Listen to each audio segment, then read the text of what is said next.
I guess the first question we need to answer is, what are authentic materials? So basically, an authentic material is any real English text. Some examples will be a newspaper, an article, a song, a clip from a TV show. It could be a video on YouTube. Basically, anything that comes from the real world and outside your classroom textbook can be considered authentic material. But why? Why should we use these kinds of materials in the classroom? So, first of all, they're more challenging. So, of course, with authentic materials, they're not created with non-native English speakers in mind. When a journalist writes a newspaper article, he's not worried if non-native English speakers are going to understand him or not. The same can be said about TV shows, movies. These materials, they're created primarily for native English speakers. So they're more challenging, but they're also more engaging and motivating. So let's examine these advantages in more detail.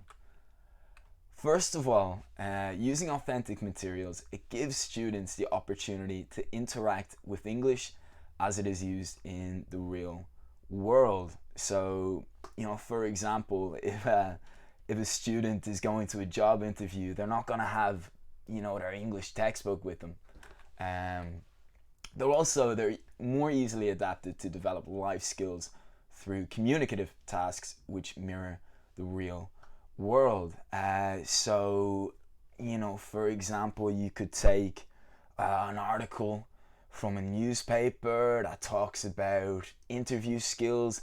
You could then develop this activity into a role play. Candidates, employers, do an interview role play, etc. Another popular one could be a travel agency role play. You could take a travel magazine, take the article, focus on the language, and then develop this into, you've got a tourist looking for a holiday, a travel agent, and these kind of communicative tasks, they can be a lot of fun for students, but also very, very beneficial because they mirror the way the language is used in the real world. And finally, successfully completing a task based on real English text, it offers students a sense of achievement and future motivation. So, if a student has an article, it's not artificially constructed, it's not simplified, it's a real English text, and they can read it, they can understand it, they can complete a task based on it. This can be far, far more rewarding than just completing, exercise B on page 10 of their textbook. Alright, so a lot of people believe that authentic materials can only be used at higher levels. This isn't entirely true. Authentic materials can be used at all levels, but there is a slightly different way in which we would use them. So, at higher levels, generally most texts and tasks can be attempted without any adaptation of the source text. So, in other words, keep the material authentic. You don't need to change anything. Keep it in its original form. However, at lower levels, you can adapt text to simplify the more difficult vocabulary. However, another thing you can do is use text with visual supports, such as comic strips, as you can see in the image here. But I still think the most beneficial option is to simplify the task, not the text.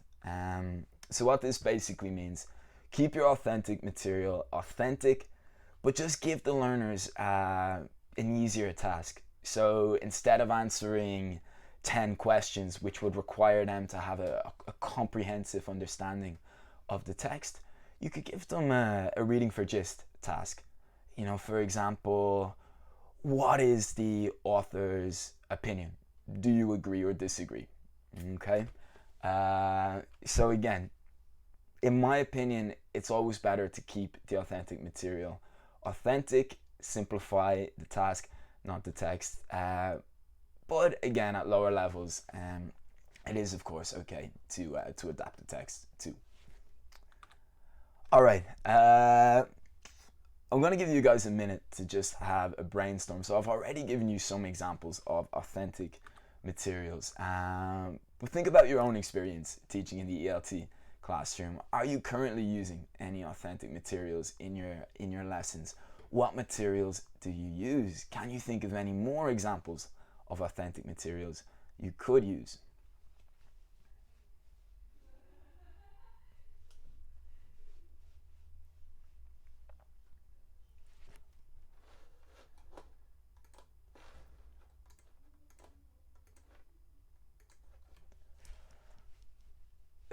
Okay. All right, so let's have a look at some more examples. Yeah, so we could use images, photographs, posters. So you can see here we've got a World Cup wall chart from 2018. Of course, the World Cup last summer in Russia. So something you could do with this would be a great way for lower levels to teach countries, the names of countries or nationalities. Of course, multimedia materials are fantastic. So if you're fortunate enough to have technology in the classroom, an electronic whiteboard, CDs, DVDs, YouTube videos are a great way. And finally, printed text, newspapers, magazines, brochures are all, again, very, very useful, authentic materials. Okay, I want to give you guys a sample lesson I've done many times involving authentic materials. So just have a look here. I'm sure you all recognize this beautiful country. It is, of course, Ireland. Now, a task you could give your learners, you could tell them, imagine you and some friends have won a vacation to Ireland. You've won a trip to Ireland. But before you go, you need to decide what activities you're going to do when you arrive. Of course, before you visit a country, it's important to do a little bit of research to learn a bit about the country, to learn about some sites you could visit when you arrive. And one way we could do this is by using a travel brochure. So here in Dublin, I'm very fortunate. I have easy access to authentic materials everywhere, native English speaking country. So I can just go next door into a tourist information office and grab some brochures whenever I need. For teachers who are not working in a native English speaking country, there are lots and lots and lots of resources available online. So it'd be very, very easy to get access to authentic materials such as brochures. So you could give the students the brochure, put them in pairs, threes, and step one, skim the brochure. So of course, skimming, they read quickly for gist, a general understanding. Again, you can stress they don't need to understand everything. Encourage them not to focus on every single word. Just give them a general idea of the information in the brochure. Again, once they've finished reading, they could tell their partner everything they can remember from the brochure. So you could get them to turn it upside down, put it away so they can recall from memory. Maybe they can recycle some of the language they've seen. And then they could try to agree on one activity for them to do when they arrive. So one activity they've read about in the brochure, maybe one particular place to visit, and of course get some feedback from your students.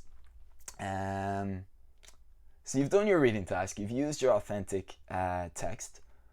I want you to think about what could be done next with this task. How could you follow on from this reading task? So I'll give you guys a minute to think about it and share some of your ideas.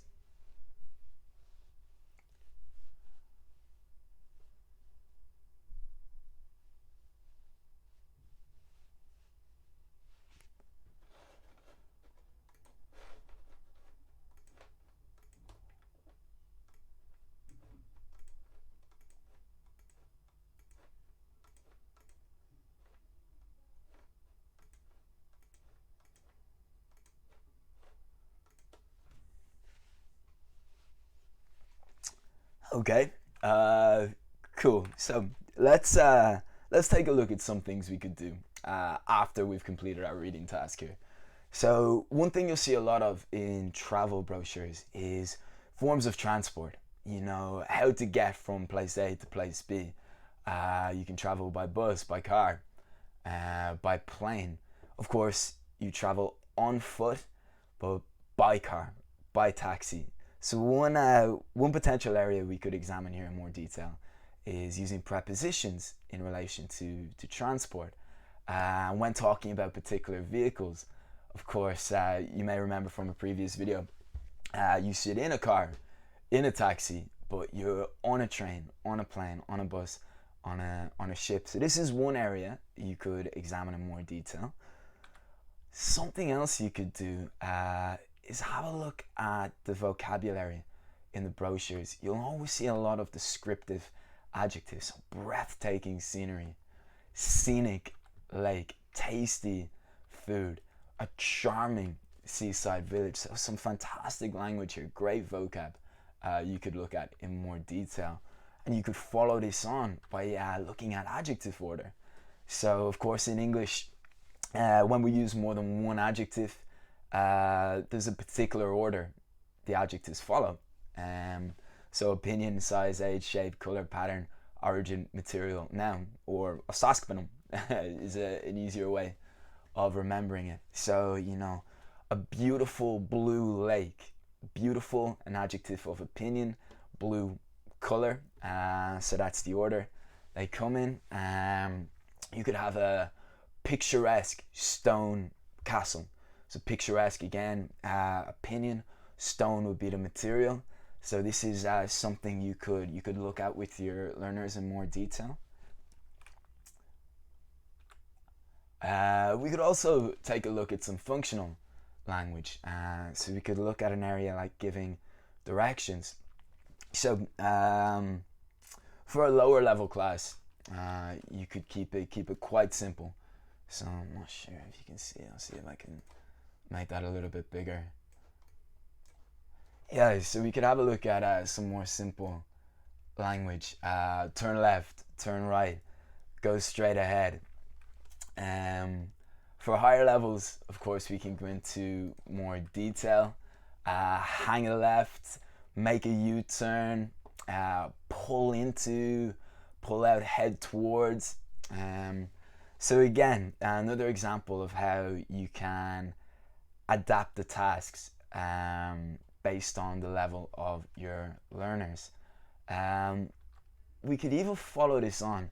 So, you know, if you're fortunate enough to have a more extroverted class, or maybe you're lucky enough to teach teenagers, this can be a really, really enjoyable activity. Once you've taught the language, once you've looked at the different ways of giving directions. So you could create an obstacle course using some easy to find objects, you know, so things in your classroom, chairs, you could get some small cones, etc. Any objects you have available. So create an obstacle course in the classroom, or even better, get your learners to create the course. And then you could put the students in pairs, in teams, whatever. And one student wears a blindfold, or, you know, a scarf. They cover their eyes, and their partners must then guide them through the obstacle course using the target language. You know, go straight, stop, turn left, turn right. And I'm a great believer in using competition as a motivator in the classroom. So to make it more interesting, you could introduce a competitive aspect. Maybe you could have a small prize for whatever pair or team complete the obstacle course in the shortest amount of time. So it can be a lot of fun, this kind of activity. You know, at Erin, we're encouraged to kind of make our classes as dynamic as possible. So many of the teachers here have had success with this kind of activity. So just an idea. Another thing you could do is look at a pronunciation focus. So I'm sure you recognize the phonemic chart here in the background, all of the different sounds. So we could take some of the descriptive adjectives we looked at earlier from the brochure. So here we've got historic, scenic, breathtaking. So you may notice, what do all of the underlined letters here have in common? So you can probably see the sounds here. So all of these sounds, historic, scenic, breathtaking, they're all vowel sounds. So we could examine some of the vowel sounds in English. You could create a task like this. So take these three very important sounds, for example, and give your learners more vocabulary. Their task is to match the vocab with the correct sound. So I'll give you guys a minute just here if you want to complete the task yourselves. So 4 words here, you can see we've got the underlined vowel.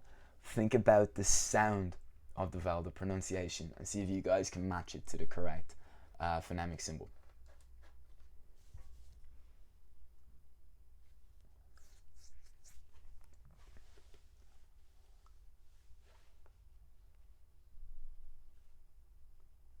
Okay, let's see how you guys did. So, first up we've got wilderness.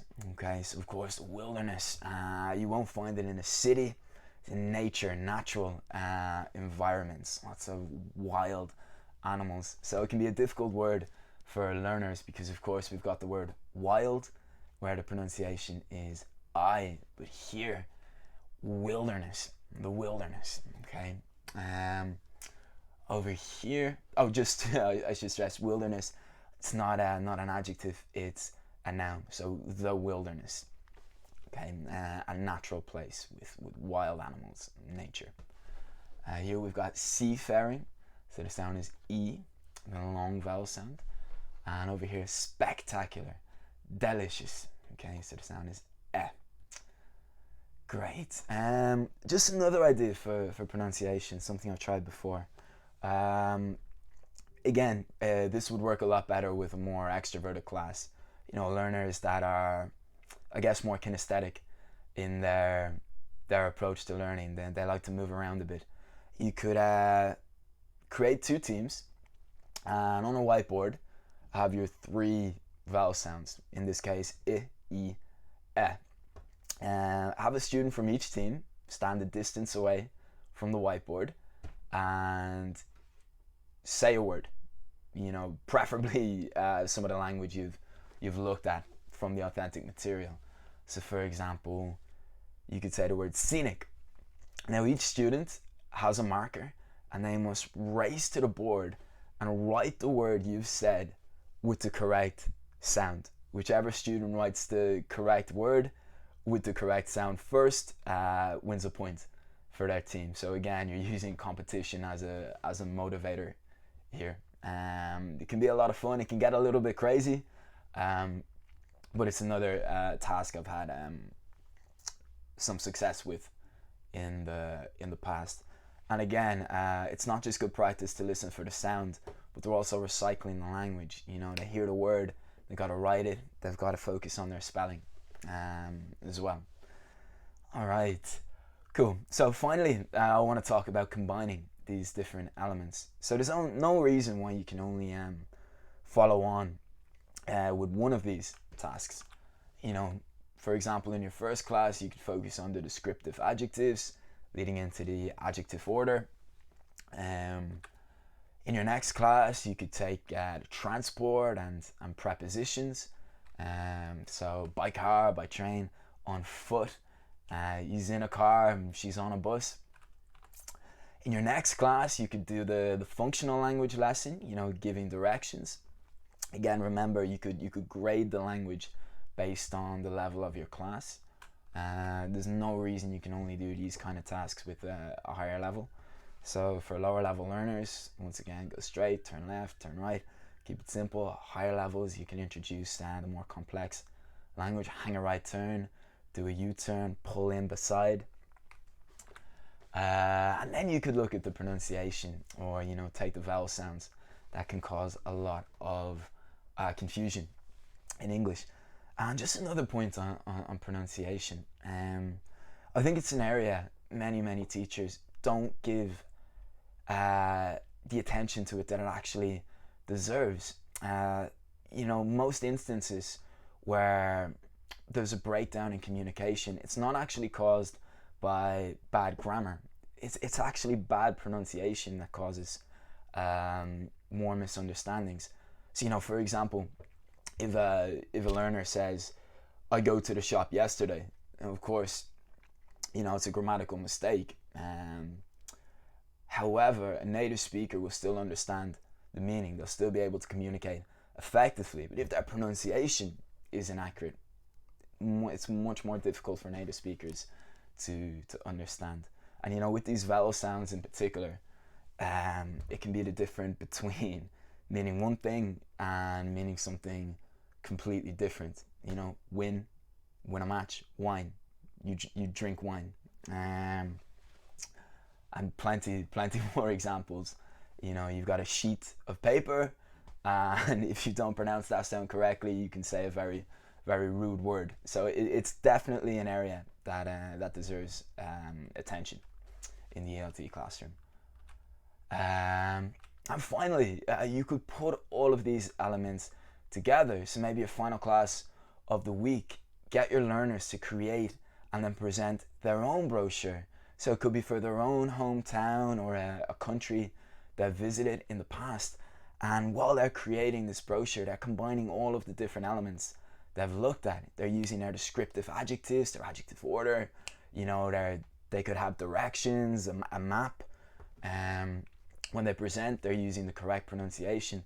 So it's a great way to recycle all of the different language and areas, skills you've focused on during the week. Okay, guys, once again, thank you very much for watching. Also, it was really nice to see some of the positive feedback on the previous videos. Some of the comments, the thumbs up, I really appreciate that. Also, if you've got any feedback or suggestions, please share it in the live chat, or just leave a comment under the video. I think we've got 3 more of these live lessons left, so I'll definitely look at your suggestions while I'm planning our future lessons. Guys, have a great week. Once again, thank you for watching, and I'll see you again soon. Cheers.